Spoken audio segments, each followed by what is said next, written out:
In the bitter high plains winter of 1879, a line of freight wagons sat stalled, locked in the teeth of a Wyoming blizzard. Inside the standard canvas-topped shelters, drivers for the firm of Carter and Deal huddled, their breath freezing in clouds.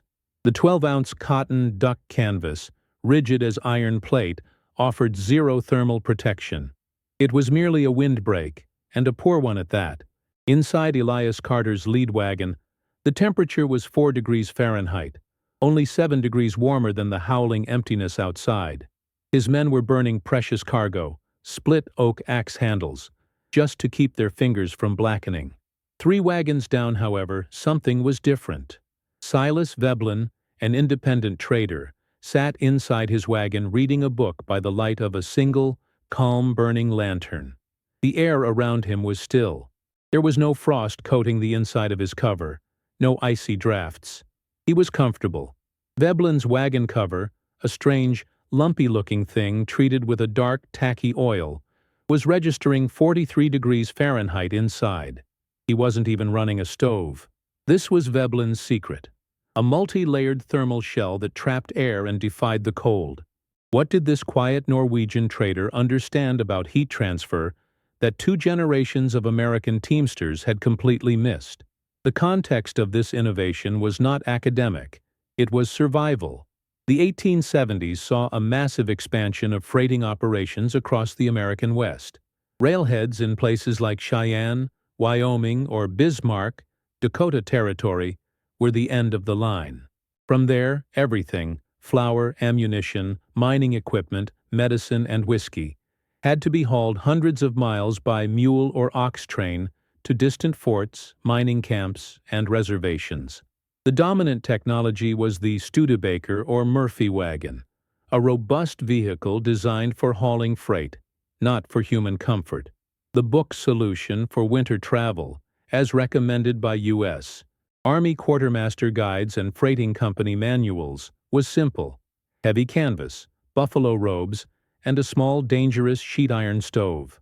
The wisdom was that canvas was for keeping cargo dry and shaded, not warm. Warmth was the individual's responsibility, a battle of personal endurance. Winter freighting was universally accepted as an exercise in managed misery. The expectation was frostbite, suffering, and a high rate of cargo loss. The entire culture was built on brute force endurance, not thermal engineering. The flaws of the conventional method were lethal. Elias Carter, a freighter with 15 years of experience on the Bozeman Trail, was a man who trusted the standard. His wagons were outfitted exactly as prescribed. He used 2 layers of 12-ounce canvas, pulled drum-tight over the hickory hoops. This double layer cost him nearly $25 per wagon, a significant expense. But in practice, the system failed catastrophically. The canvas itself acted as a perfect conductor. Any heat generated inside, whether from a stove or from human bodies, was immediately sucked through the fabric and into the atmosphere. When the men ran their stove, the heat would melt the snow on the outside of the canvas, which would then refreeze as a heavy, thick layer of ice, making the canvas brittle. The ice acted as an even more efficient thermal bridge. During that 1879 blizzard, Carter's interior temperature barely stayed above 0 degrees, 18 degrees. He was forced to sacrifice 200 pounds of his wood fuel supply just to survive the first 48 hours. Worse, a case of bottled medical supplies worth $150 had frozen solid and shattered. Carter, rubbing his hands over a weak fire, represented the old way: throw more fuel, endure more pain, and accept the losses as the cost of business. Silas Veblen operated on a different set of principles, learned not on the prairies, but on the Arctic seas. Veblen was a Norwegian immigrant who had spent his youth on sealing and whaling vessels operating near the Svalbard archipelago. He had seen firsthand how his ship's wooden hull, backed by rudimentary insulation, could maintain a livable environment while the outside air was 40 degrees Celsius. He had learned from Inuit and Sami people the principle of død luft, dead air.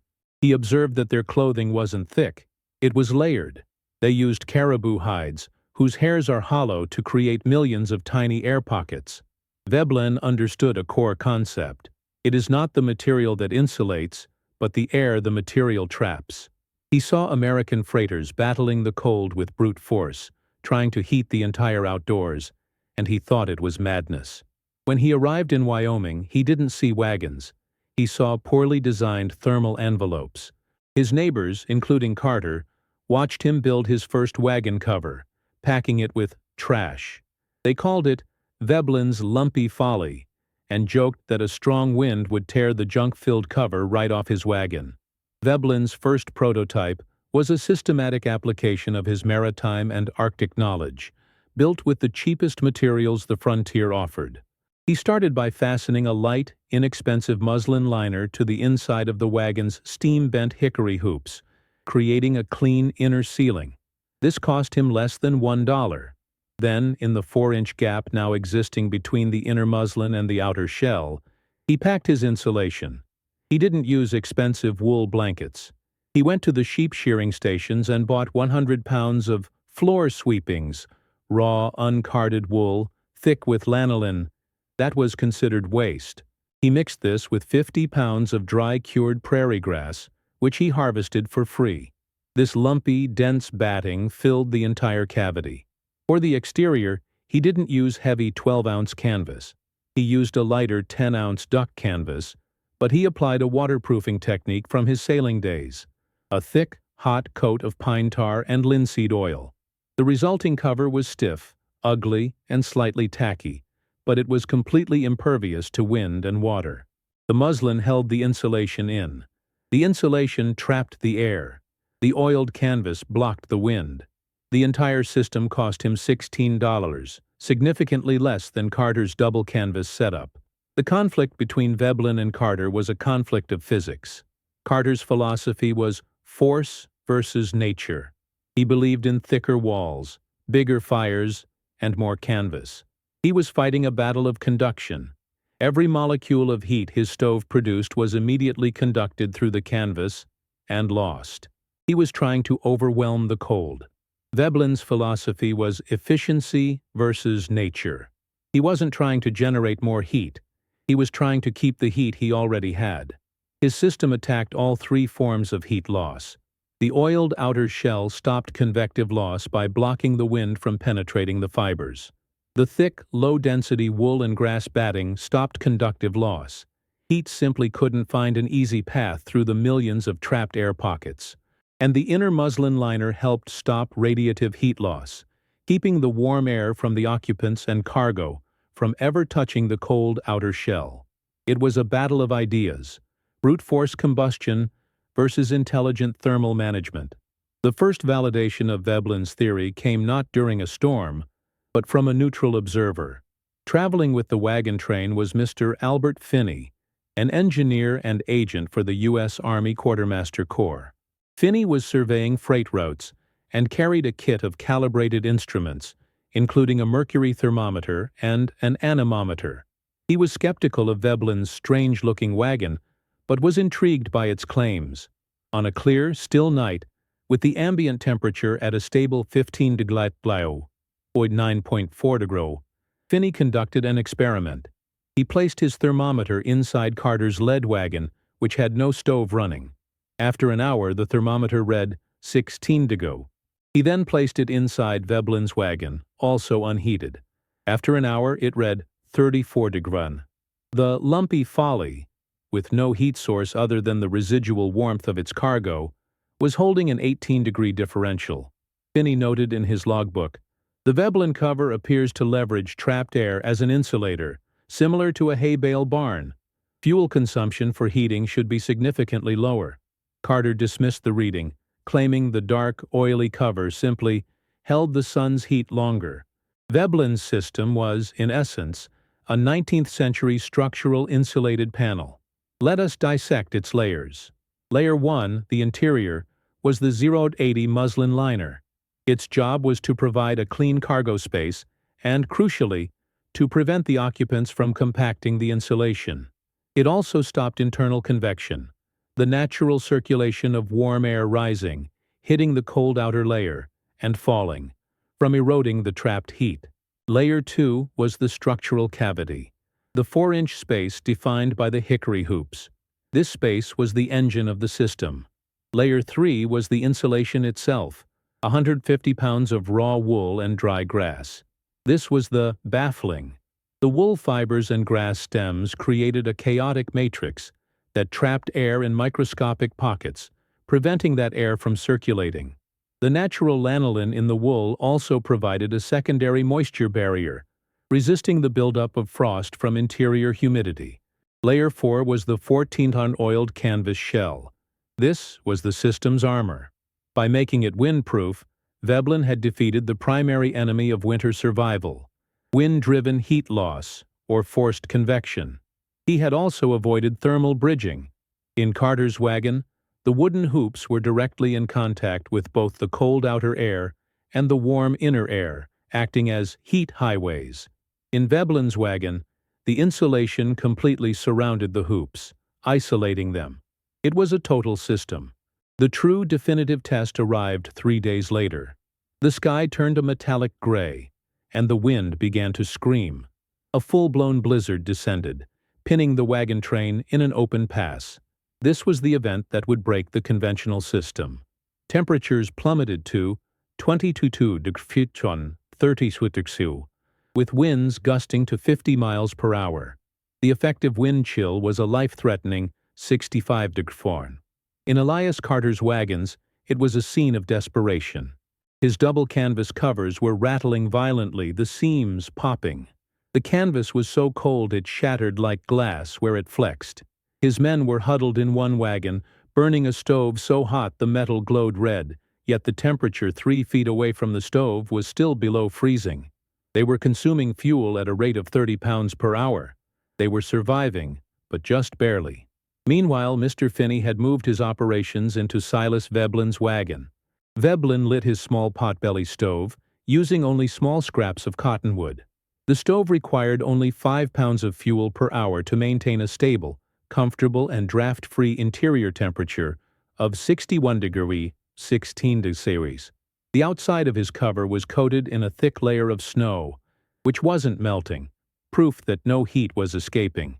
Finney, meticulous to the end, took his thermometer outside. The air was 22 degrees. He then took a reading inside Carter's stove-blasting wagon, a miserable, smoky 20 degrees. He returned to Veblen's wagon, 61 degrees. The 41-degree difference was staggering, but the true test came later. Veblen let his stove go out to conserve fuel. After 4 hours in 22-degree air, the temperature inside Carter's wagon was 21 degrees. The temperature inside Veblen's wagon was still 17 degrees. That was the 39-degree difference. It was the margin between life and frozen death. The human impact of the innovation became immediately clear. On the second night of the storm, a driver from Carter's wagon collapsed trying to fetch more wood and was dragged, half-conscious, into Veblen's wagon. His face was white with severe frostbite. Within an hour, Carter and his remaining 2 drivers abandoned their wagons and sought refuge with Veblen. The wagon was now housing 6 adults and Mr. Finney. The system was put under immense strain, not from cold, but from humidity and carbon dioxide. This is where Veblen's wife, Astrid, applied her own operational discipline. She was the system's manager. She enforced strict rules. All snow was to be brushed off clothing before entry. A small ventilation flap at the front and a corresponding one at the rear were opened exactly 1 inch, creating a controlled cross-draft that flushed humidity and CO2 without causing a significant heat loss. She managed the fuel, kept broth warm on the small stove, and organized sleeping shifts. The Veblen wagon became a lifeboat in a frozen ocean, performing exactly as its designer had intended. Not through force, but through intelligent management of physics. When the storm finally broke 5 days later, the wagon train limped into Fort Keogh. The official report, filed by Quartermaster Agent Finney, was less a freight manifest and more an engineering treatise. The statistics were undeniable. Carter and Deal logging: 3 wagons disabled, 200 pounds of flour cargo lost to freeze-thaw, 140 pounds of medical supplies destroyed, and 3 men with severe frostbite requiring amputation. Fuel consumption, 850 pounds. Veblen logging, 1 wagon, 0 cargo loss, 0 injuries. Fuel consumption, 110 pounds. Finney's report explicitly recommended the Veblen composite shell for all future Army winter transport, calculating it offered a 400% increase in thermal efficiency for a 30% reduction in initial cost. The report was circulated to quartermaster depots across the West. That spring, Elias Carter, humbled and with 2 fewer fingers, quietly approached Veblen, not with ridicule but with a notebook, asking about raw wool and linseed oil. Within a year, Veblen had a contract to retrofit 40 of the Army's Model 1878 ambulances. The legacy of Veblen's innovation was visible on the high plains within 2 years. The wagon trains leaving Cheyenne looked different.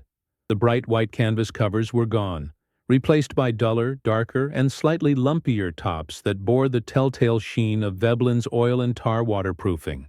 That lumpy appearance, once a sign of poverty or eccentricity, had become the mark of a professional, a freighter who understood the environment. Veblen's insight was profound. The challenge of the frontier was not a battle of strength, but a battle of energy. The pioneers who truly succeeded were not those who carried the most fuel, but those who understood how to keep the heat they had. Silas Veblen proved, with 150 pounds of grass and wool, that survival wasn't about building a bigger fire. It was about understanding precisely why you were cold in the first place.